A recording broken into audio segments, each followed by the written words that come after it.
А я представляю гостя этого часа, Валерий Клычок, политолог, магистр государственной службы. Он с нами по связи по скайпу. Приветствую вас. Вітаю вас, вітаю глядачів.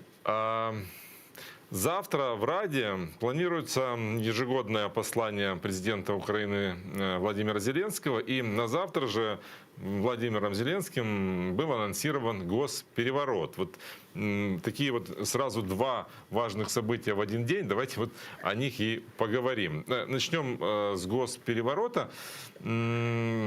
Хочется узнать вашу оценку этой информации, потому что вот чем больше проходит времени от момента заявления Зеленского о том, что готовится на 1 или 2 декабря госпереворот, все больше новых фактов, которые как-то вызывают много вопросов. Ну, например, о том, что СБУ возбудила уголовное дело о возможном госперевороте только через 2 суток после заявления президента.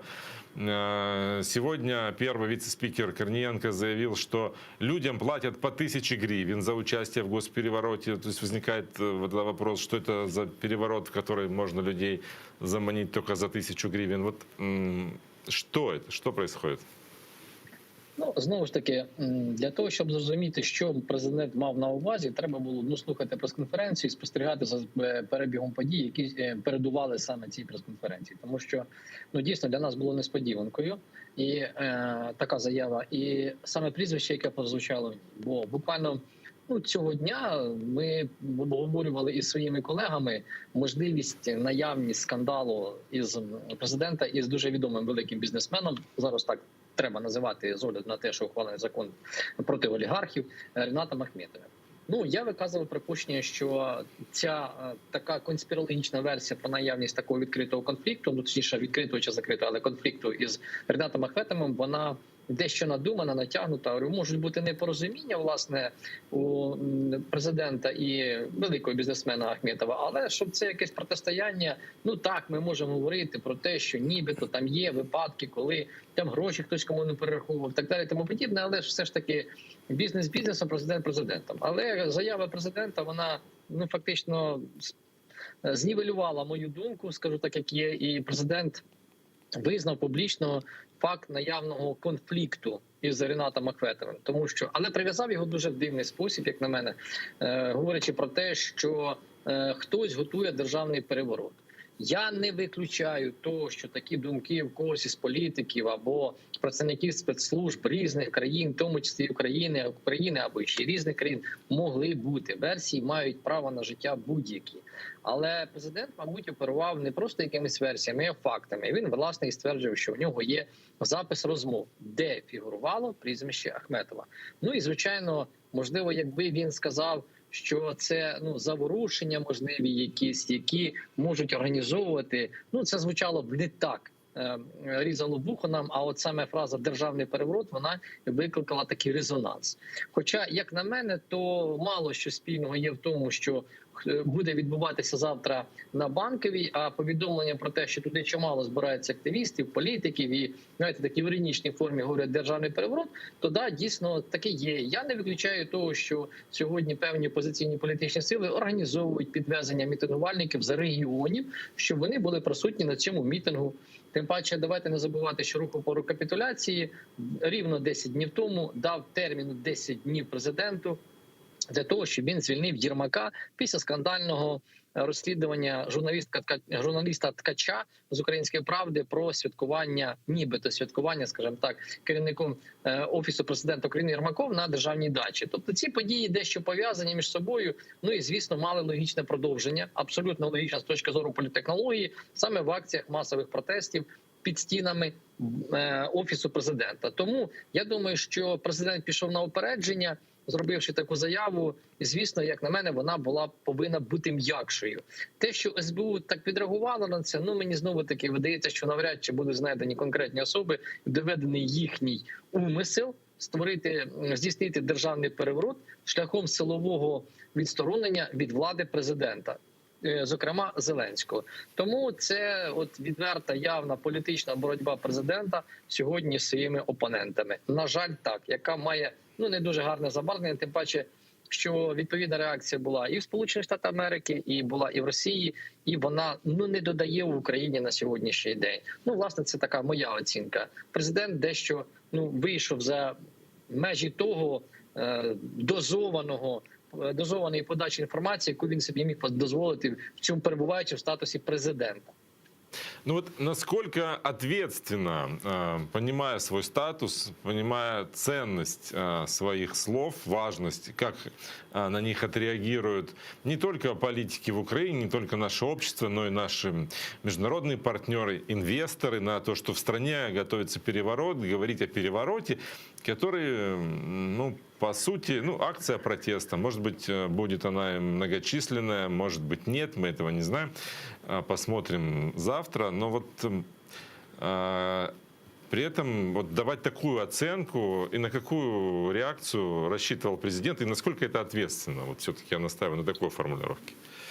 Знову ж таки, міра відповідальності визначається тут чисто моральними якостями і самого президента, і нас як спостерігачів цього. Тому що можна там і засуджувати, що президент там, можливо, перебільшив. Я вважаю, перебільшив, так, але говорити, називати його безвідповідальним, знову, давайте ми будемо трішки обережнішими в цьому сенсі. Тому що, можна, знаєте, так, у приватних розмовах про це говорити, але якщо, наприклад, порушена кримінальна справа за заявою президента про можливий державний переворот, він президент, він міг це говорити, він мав на це право. Але якщо це виявиться фейком в підсумку після розслідування, він нестиме за це політичну відповідальність. Але на упередження він діяв. І діяв правильно, як на мене. Знову ж таки, я не погоджуюсь з цим висловленням, я наголошую на цьому. Не потрібно було б говорити, але заборонити йому цього не можна. Це його вибір, врешті-решт. Тому говорити безвідповідально, не зовсім так. Ми ж не знаємо, яку інформацію він саме, власне, володів. Правильно? Не знаємо. Ми ж розуміємо, що сьогодні, наприклад, силове протистояння опозиції і влади не потрібне Україні, за визначенням зовсім не потрібне. Це доконаний факт, тому що завтра цю тему будуть експлуатувати не на користь України. Але наслідки ця історія, ця заява мала для бізнесу. Так от публікували повідомлення про те, що там за кілька годин обвалилися акції ДТЕК на міжнародній фондовій біржі. Але я вам просто можу нас всіх заспокоїти, що вони так само швидко, може не настільки швидко, а й відновлюються до тієї самої мережі і до того самого значення, відколи буде оголошена заява, що це не відповідає дійсності, рано чи пізно, так, або коли вщухнуть ці пристрасті. Але для іміджу України така заява, вона не зовсім буде доброю, якщо виявиться, що нічого за нею не стоїть. А велика ймовірність того, що вона дійсно пустопорожня, є. Але знову ж таки, давайте повернемось. Президент ухвалив таке рішення. Ми будемо оцінювати про це рішення трішки згодом, коли відбудуться вибори. Це його право, ніхто йому на це не забороняє. Просто хочется понять, только ли это имиджевые потери, не принесет ли это нам каких-то экономических потерь. Вот есть информация о том, что инвесторы могут воспринять это как угрозу и прекратить сотрудничество. Давайте ми тоді, я перепрошую, скажемо, а наскільки серйозно похитнули інвестиційну привабливість заяви Сполучених Штатів Америки, які постійно публікували у своїх підконтрольних їм засобах масової інформації повідомлення про те, що готується напад Російської Федерації на Україну.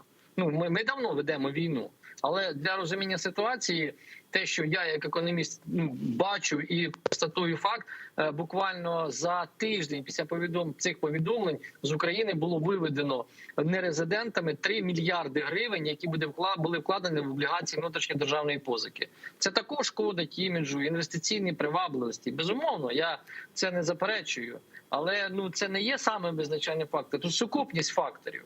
І знову ж таки, перекладати відповідальність саме на цей епізод не можна. Тут треба говорити про систему дій, до якої вдається влада впродовж достатньо великого періоду. І закони, які ухвалюють, це і безпекова складова, це і робота правоохоронної системи, судової і так далі. Тобто це не визначається однією заявою президента. Я ще раз наголошую, я не розділяю, я її не підтримую, її не треба було робити. Але заборонити цього йому ніхто не може.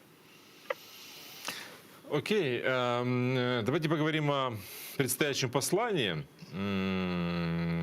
Как вы думаете, какие акценты будут сделаны? Мы можем проанализировать прошлогоднее, которое было в октябре 2020 года. Там речь шла и о критики предшественников о борьбе с ковид, ситуации на Донбассе, как достижение, говорилось о самом длинном периоде перемирия.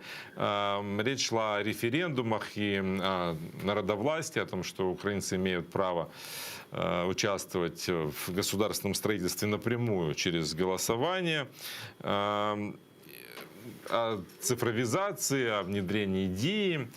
И был такой интересный аспект, да, вы, наверное, помните, если нет, я напомню, Владимир Зеленский тогда заявил, что мы обеспечили энергетическую безопасность и подписали новый 5-летний контракт с «Газпромом» на транзит газа, а также получили $3 миллиарда США, выигранных в Стокгольмском арбитраже. Мы начинаем отопительный сезон с рекордными запасами угля и газа. А в этот раз ситуация кардинально изменилась. Вот как вы можете спрогнозировать, какие акценты будет делать Владимир Зеленский в этот раз? Знаєте, я, чесно кажучи, був дещо здивований самою інформацією, анонсом про прес-конференцію Зеленського, яка фактично виникла дуже швидко, спонтанно. Ми не бачили жодного повідомлення, там розмов прес-служби президента про те, що він збирається там організувати, провести великий там прес-марафон або дещо. Ну, щось типу цього.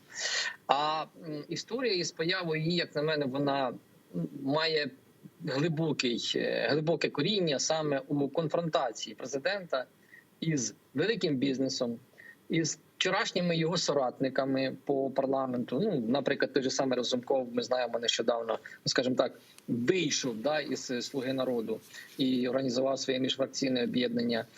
Це і постійна критика, яка лунає із телеекранів про те, що президент дійсно сьогодні несе персональну відповідальність за енергетичну безпеку, якої нема в країні. І так далі, тому подібне. Такий, знаєте, перелік факторів можна набирати. І саме цей прес-брифінг, як на мене, був спровокований тим негативом, який лунає на адресу президента, а він його не розділяє. Він вважає по-іншому, він вважає, що він робить все правильно. І для нього потрібний був діалог саме з журналістами, де він, на його думку, ну так він думав, він зможе дати відповіді на всі питання. Каталізатором, звісно, стало розслідування Ткача. Тут важко заперечувати, бо саме після нього буквально через 4 дні вже і з'явилася ця ідея з проведенням прес-марафону. Тому я думаю, що з огляду на останню риторику, яку ми чули буквально 3 дні тому, президент буде схильний знову говорити про ті самі речі, які він озвучував журналістам.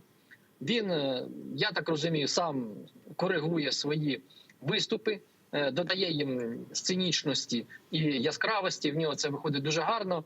І відтак завтра ми почуємо знову ж таки прес-марафон, той, що ми чули 2 дні тому, у п'ятницю, але вже у такій причесаній формі, у формі виступу, можливо, десь 25-30 хвилин. І найголовніше, як сказав Корнієнко, запитань цього разу не буде. І він попросив народних депутатів поводитися чемно, мабуть, натякав, щоб вони не робили так, як Гео Лерос останнього разу в парламенті, коли він показав непристойний жест президенту.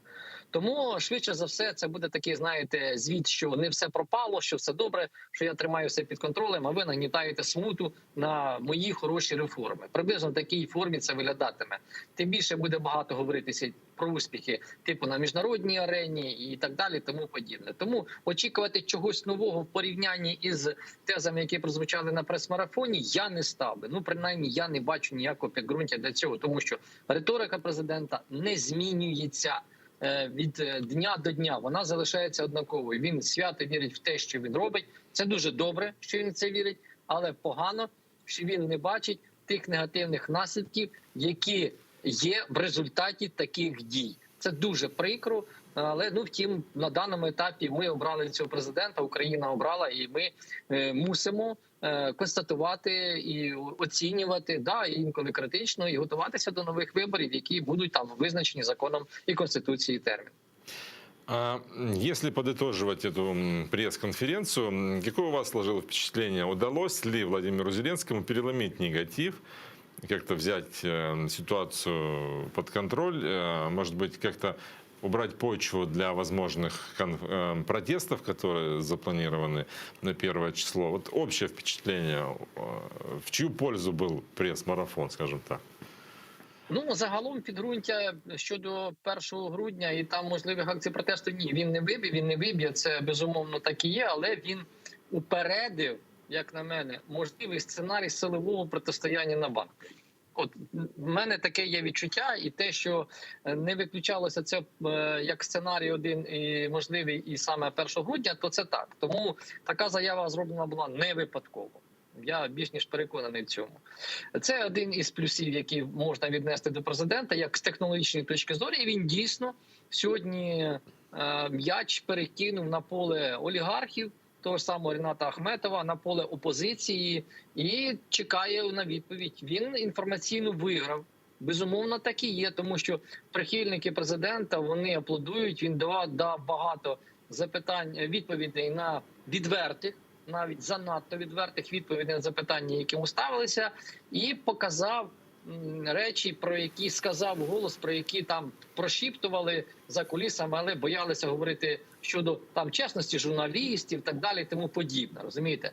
Але знову ж таки, президент повівся в цій ситуації не як президент, а фактично як політична фігура, яка є центровою, яка дозволяє собі епітети, які часто там ми вважаємо за нормальне, дозволяють, наприклад, народні депутати в ефірі телешоу. Але це народні депутати. Ми не те, що там до цього звиклися, і це дійсно вважається в українському суспільстві нормою. Коли, наприклад, там вже той же самий Геннадій Москаль використовує міцне слівце, характеризуючи дії влади, вдається там до нецензурщини та й інші, і Гордон навіть часто, знаєте, в рекламних паузах.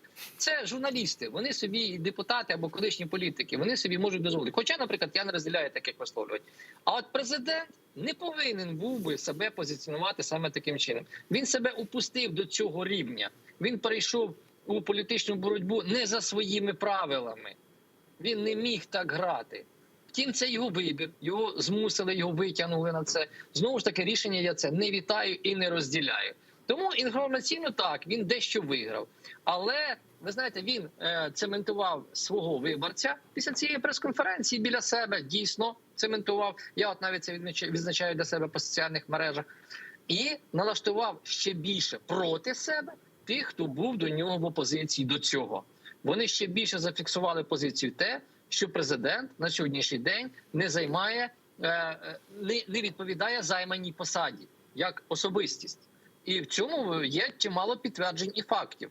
Тому вона доволі контроверсійна з точки зору технології, ця прес-конференція, і вона має свої плюси для президента і свої мінуси. Але найголовніше, що знову можна зробити висновок із цього прес-марафону, президент залишився вірним своєму рішенню прийти на цю прес-конференцію і сказати все, що він думає. Хоча він не повинен був цього робити.